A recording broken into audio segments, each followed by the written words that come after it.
So when I had my meeting with them, they said, okay, Courtney, this is how we're going to do it. We're going to have a 3-year program with you. I said, okay. They said, year number 1 is the year of yes. You say yes to every single job that comes your way. Starting your film career later in life, as you did, how do you think your mindset is different? Starting later with my film career, my mindset is I'm very focused and I know what I want, and I feel a lot more confident in how to go about getting it. And I'm not afraid to ask for it, to ask for the order, so to speak. I think probably in the past I would have been nervous. I would have been afraid to, hit up IMDb, find the producer, hit them up. I probably would have been afraid to do that. But now I'm not afraid at all. So I think I just have this confidence in me because I've lived life. And I'm not afraid. So since 2018, is this correct that you've directed over 20 episodes of television? Mm-hmm. Okay. And then 3 made-for-TV movies, and you've also written scripts that have been produced? Mm-hmm. Since 2018, what's your secret? Going back to the Will Smith adage of, there'll be other screenwriters, other directors that are more talented than me, but I won't be outworked. And it comes down to the work. It literally just comes down to the work. And taking advantage and leveraging the relationships that I do have, though they're not a lot, it's afforded me the opportunity to be a part of all these different projects. And so,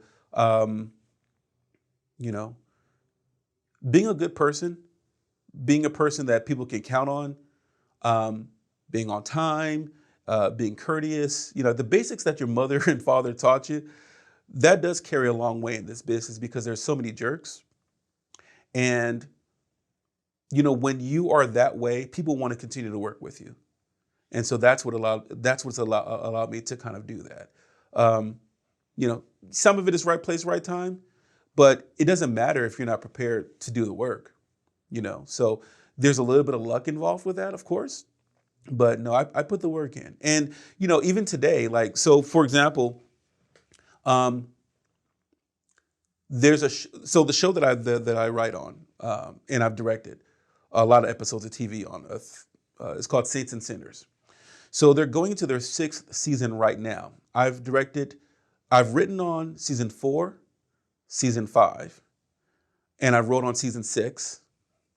I directed season 4 episodes, season 5, 8 episodes, and season 6, I thought I was going to direct, but then in the last minute they said I wasn't going to direct. They're going to have somebody else direct. But I wrote 2 of the episodes, two of the 8 episodes.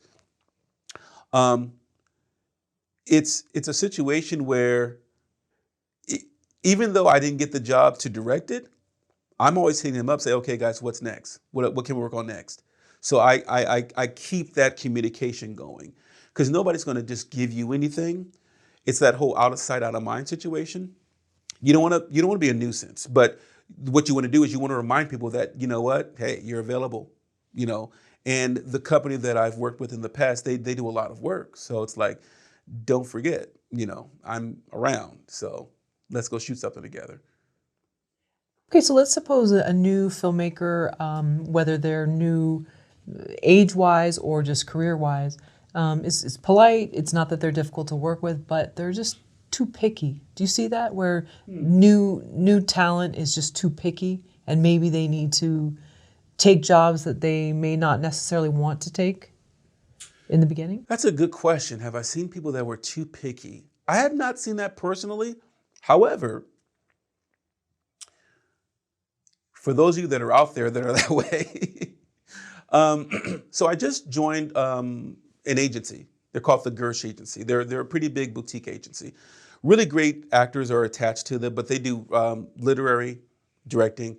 Like J.K. Simmons is there. And I love J.K. Simmons. He's a great actor, right? So he's with the Gersh Agency. So when I had my meeting with them, they said, okay, Courtney, this is how we're going to do it. We're going to have a 3-year program with you. I said, okay.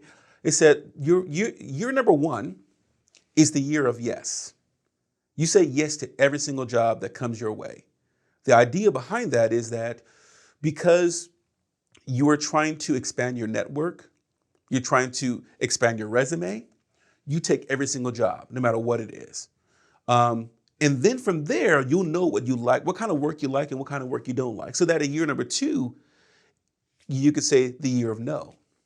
And the year of no is where you can be picky because you know you've done everything that you wanted to do. You said yes to everything in the year number 1, but year number 2 is the year of no. And what that means is that now you can be picky. When you're new, you can't afford to be picky, is the point I'm trying to make. You can't afford to be picky. You need to say yes to everything because you are still trying to expand your network.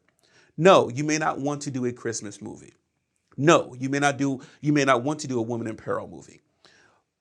But by doing that, you're getting to meet producers, cinematographers, and other people who are on the crew who may recommend you for something else in the future that is more to your liking, whether it's horror or some other genre project. So that's what that's about. So then in the year 3, my agent was like, in the year 3, now you've established, and by the way, Hollywood is very intrigued with anybody that says no. You say no, they're like, okay, who's this person? Like, what's going on here? Like, I want to know more. Tell me more. And so that's why they said year 2. Now, year 3, I will be in a better situation to pitch and my own original projects because I've established my relationships. People know who I am. I'm not all over the place doing a whole bunch of stuff. And so when I come with these original ideas that I have that I'm developing right now, they'll be more apt and ready to listen to me. Interesting. So that I love that. So year 1 is yes, year 2 is no, and then year 3, it sounds like it's more self-driven. Yes. These are my projects. Yes. I'm saying yes to my projects. Yes. Oh, interesting. Exactly. I like that. And I'm like, wow, that's kind of cool. That is great. Yeah. And so they train you at they're kind of like coaching you along with sending you out at the Yes, agency? exactly right. So they've sent me out on a lot of general meetings. I met with a lot of great people. And the great thing about it is that I am currently working on and developing projects that are mine, that are very personal. Let me take a little sip. Sure, no. That are mine, that are very personal. And they want to see these projects, which is great. Now, I'm not expecting these projects to be made, but they'll be very good work samples in case they want to staff me as a writer on one of their projects. So, yeah, you're going to get a lot of opportunities by saying yes your first year. And is one of those projects the one that's about your life story? That's the one that they want to see. They want to read that because I told them about it and they're like, oh my God, I want to read it. So I just finished my first draft. I got my notes back and I'm going to go back and over the next 2 weeks work on that. Do you mind sharing some of the notes? Sure, I don't mind. So again, it's loosely based upon my life when I was going to this performing arts high school. And some of the notes from my managers have to do with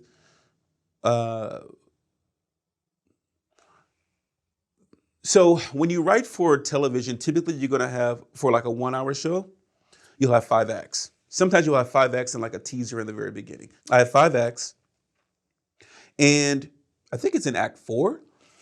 We're spending a lot of time at this party.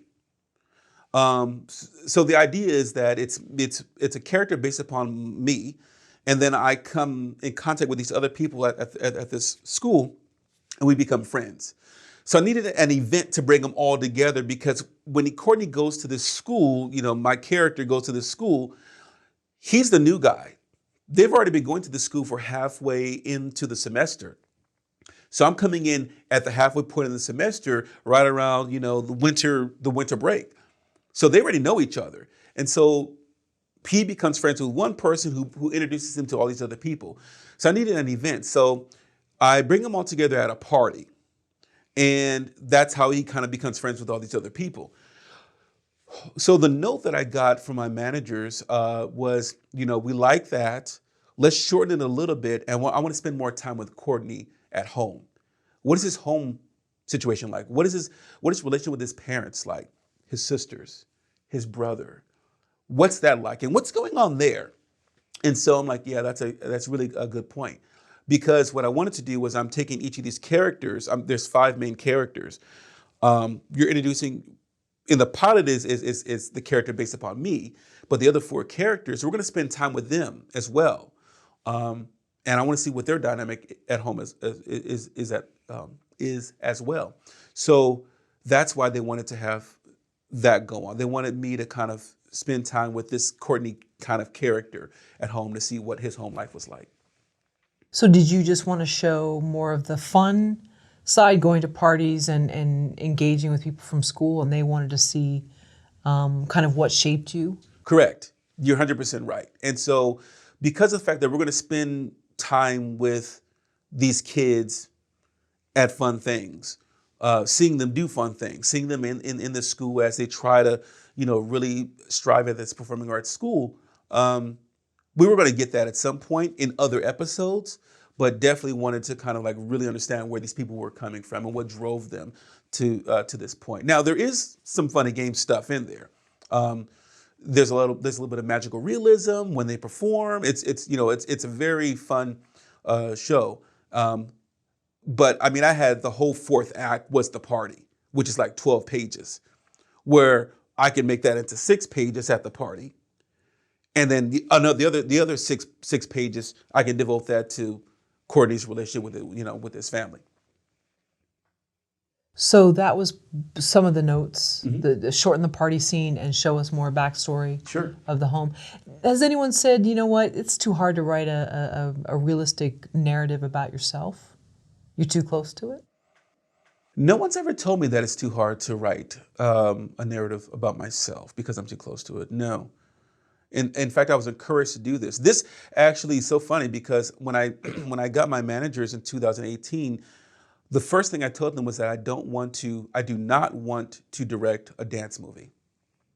And I said, because typically the dance movies that are done, I don't like.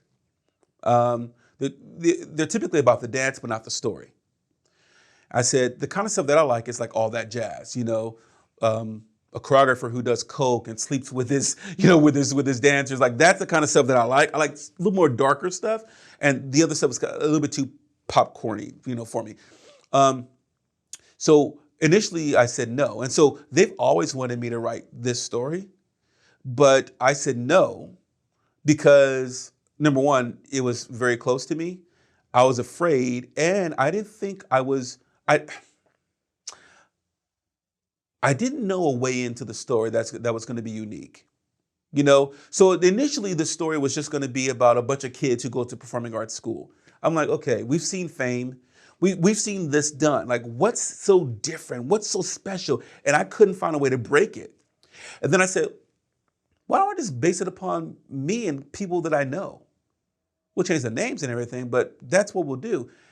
Because those stories are unique, And so I said, okay, that's the way to break in. So then I started breaking down how to make that happen. And I did my beat sheet, my outline, and I just, turned in my first draft.